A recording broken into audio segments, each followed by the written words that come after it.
मुजफ्फरगढ़ के नवाई इलाका बस्ती मदोरे के अब्दुल हफीज ने इलेक्ट्रॉनिक मीडिया एसोसिएशन खानगढ़ के ऑफिस में प्रेस कॉन्फ्रेंस करते हुए बताया कि आर्मी से रिटायर होते ही जेल खानाजात पुलिस में आर्मी कोटा में बतौर कांस्टेबल भर्ती हुआ। 11 साल ड्यूटी करने के बाद शुजाबाद से सब जेल में मुलाजमीन का सरकारी तौर पर हेपेटाइटिस सी का मुआयना कराया गया तो मैं हेपेटाइटिस सी का शिकार पाया गया। चुनाचा अपने इलाज मुआवजा के लिए सुप्रिंटेंडेंट सब जेल शुजाबाद जवेद इकबाल खिच्ची से डाकट जारी करने की सदा की तो सुप्रिंटेंडेंट ने डाकट जारी करने के बजाय आधी तनख्वाह बतौर रिश्वत देकर मजे से छुट्टियां करने की ऑफर की। मैंने आधी तनख्वाह रिश्वत देकर छुट्टियां करने की गैर कानूनी ऑफर को ठुकराया तो सुप्रिंटेंडेंट ने मुझे नौकरी से फारिग कर दिया। तनख्वाह बंद होने के सबब मैं अपने बच्चों की किफालत से तंग हुआ तो मैंने डीआईजी जेल खानाजात और आईजी जेल खानाजात से नौकरी बहाली की दरखास्त की जिसकी कोई सुनवाई न हुई और आज मैं अपने 10 बच्चों और अपने पेट पालने से कासिर हूँ। आईजी जेल खानाजात और वजीर आला पंजाब से पुरजोर अपील की है कि इख्तियारात का नाजायज इस्तेमाल करने वाले सुप्रिंटेंडेंट सब जेल शुजाबाद जवेद इकबाल खिच्ची के मुझे रिश्वत न देने के पादाश में नौकरी से फारिग कर देने का नोटिस लिया जाए और मुझे दोबारा नौकरी पर बहाल किया जाए।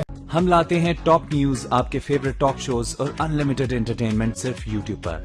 अगर आपने अभी तक हमारा चैनल सब्सक्राइब नहीं किया तो अभी सब्सक्राइब करें और बेल आइकॉन को क्लिक करके हमारी लेटेस्ट वीडियोस के बारे में अपडेट जानें।